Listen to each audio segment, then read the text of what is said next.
Om Mani Padme Hum Amitabha Amitabha. There's so much political violence.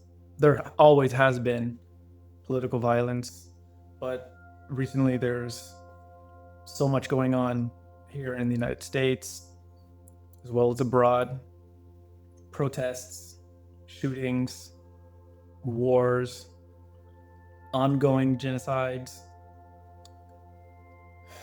revolutions, counter-revolutions, all kinds of violence happening. State violence against people, people uprising against the system in all directions. And it can be confusing and chaotic. It could polarize you. It could make you feel like, well, violence is the answer, or violence is not the answer. This whole question of whether violence is the answer, I think, is a good question to ask, and I like that this conversation is happening. But an aspect of the conversation that I don't hear very often is the subtle, more inner aspect. There's so much violence, aggression, anger arising not only out in the world, but it's in our collective mind body. So beyond condemning it or condoning it, we could recognize it as a primal energy that needs to be observed and directed and channeled at all levels of our existence. Even the more subtle aspects of it, like annoyance, irritation, frustration, these subtle expressions of anger are an impulse towards correcting something that has gone wrong.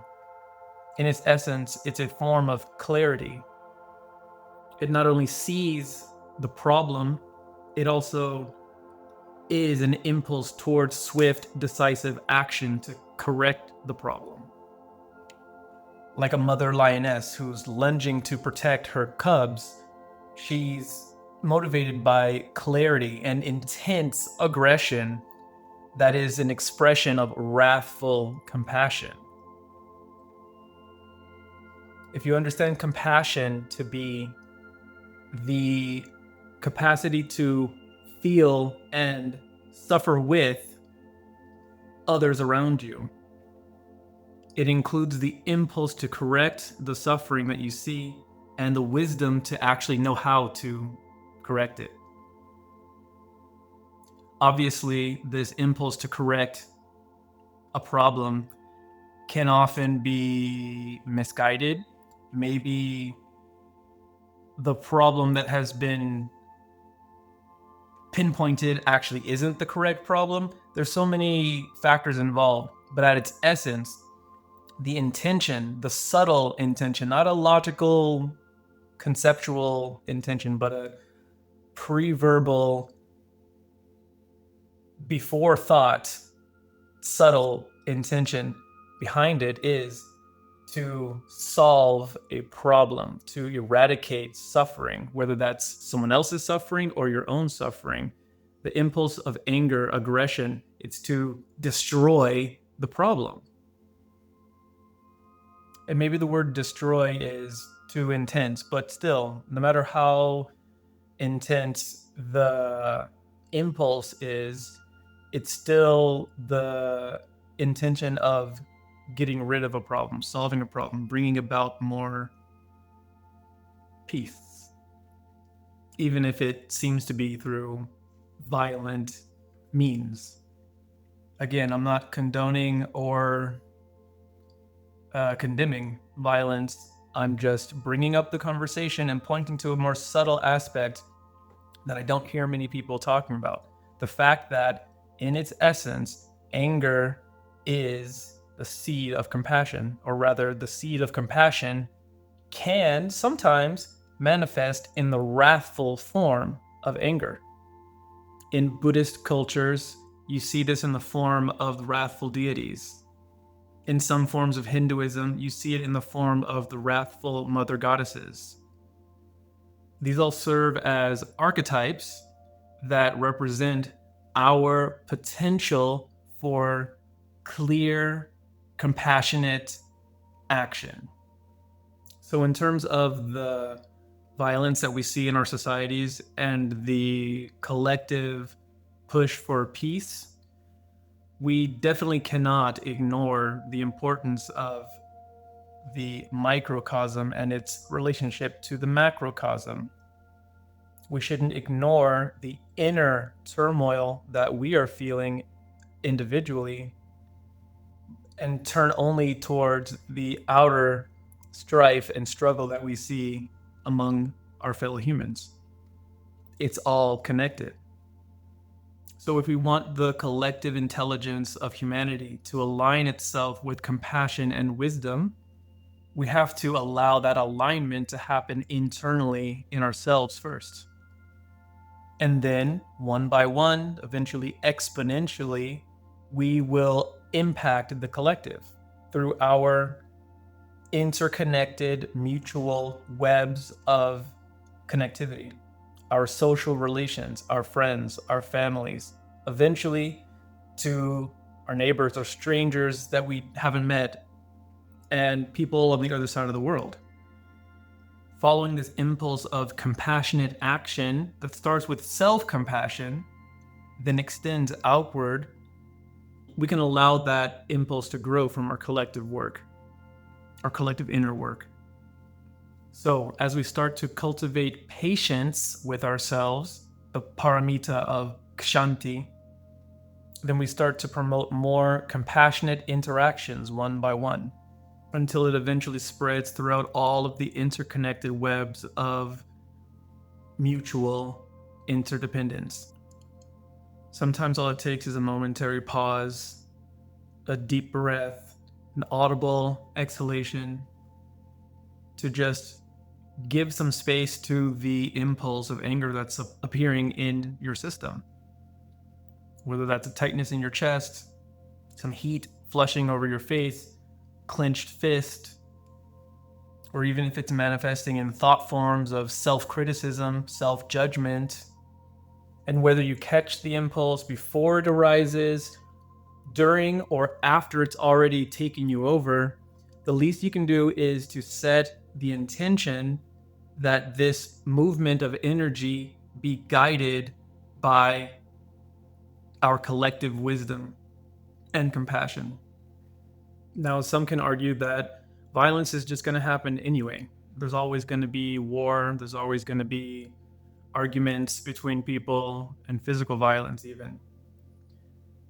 And whether or not that's true, that's a different conversation. But if it is true, then the least we can do is to direct this anger, or on a macrocosmic level, set our intentions microcosmically for this energy of aggression to be directed at our collective problems and benefit our collective well-being. If people are going to be angry and fighting, why not fight tyranny and oppression? Why not overthrow corrupted systems and build new ones? Of course, I would love to snap my finger and just have world peace and for all of us to just get along with each other. But if that's not going to happen and there's going to be struggle, then let the struggle be for our collective liberation, both politically and spiritually. So obviously, on the political level, we need to do all of the political organizing, the community organizing that is possible, mutual aid, helping our communities, all of that. Please, yes, let's keep doing that. But what I want to focus on in this conversation is the inner work that also needs to be happening in terms of our relationship with the energy of anger, the energy of aggression, emotional alchemy, mindfulness practice. There is work that can be done in terms of giving more attention to the processes that are happening in your system moment by moment and finding that choice point where you can decide how you want to express yourself in the moment, as opposed to being completely taken over by a fit of rage that just appears out of nowhere. But we can also take the approach of aligning with the cosmic archetypes, our guides, angels, intelligences, so that we can be under their influence as opposed to following the influences of everyone else's collective confusion. Okay, so pray, meditate, and speak sacred syllables. You can do all the breathing, inhalations, and long audible exhalations to regulate your nervous system, but you could also mobilize those audible exhalations in the form of sacred syllables. Om Ah Hum. Om Mani Padme Hum. As you pronounce these syllables, you can visualize colors, shapes, any form of light, energy flowing from you out into the collective and benefiting all beings, including yourself. I read in a book by Lama Zopa Rinpoche called The Bodhisattva Attitude about different practices that one can do in the morning, in the evening. One of the practices was a really complex visualization of the 6 realms of existence, which is an aspect of Buddhist cosmology that has a mythological component, but it is also very much symbolic and psychological. Again, the macrocosm representing the microcosm. What's happening above is what's happening below. And in this practice, you visualize the heavenly beings, the demigods, the humans, the animals, the hungry ghosts, the hell beings, all experiencing their own form of reality in the different realms of existence that are in samsara. And with your repetition of mantra, or just saying, I love you, thank you, words like that, kind words, sacred syllables, words and sounds, or even just sounds that have your intention of spreading peace and compassion, you can impact these beings, whether it's actually being somewhere in a different dimension or it's the beings that are inside of you, the different parts of yourself, the parts of your psyche, the subtle aspects of your inner child, your inner critic, okay? All of these parts of yourself, coming into relationship with them and intentionally on a repeated basis, as consistent as possible. Nobody's perfect, but as consistently as possible, speaking to them, expressing yourself to them in a way that extends love and compassion is one really good way to create a field in the quantum sense, a social network, not online, but in real life, a social network of mutual love, respect, compassion, joy, equanimity, and for that to ripple out into the rest of existence throughout all of time and space.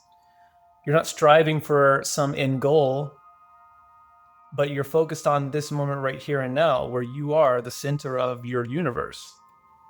So obviously, giving yourself compassion first is key. Okay, I think I've spoken long enough and I've gotten my point across. I wonder what you think of what I've said. I wonder if you agree with this idea of cultivating inner compassion and letting that inform your action, whether that's in the form of sitting silently, speaking sacred syllables, visualization, prayer, and then going out and doing mutual aid, community organizing, etc., etc. What do you think? What's the best way for us to channel our collective anger and recognize the seed of compassion that lies beneath the surface. If you enjoyed the video, as usual, like and subscribe, and I will see you next time. Peace be with you.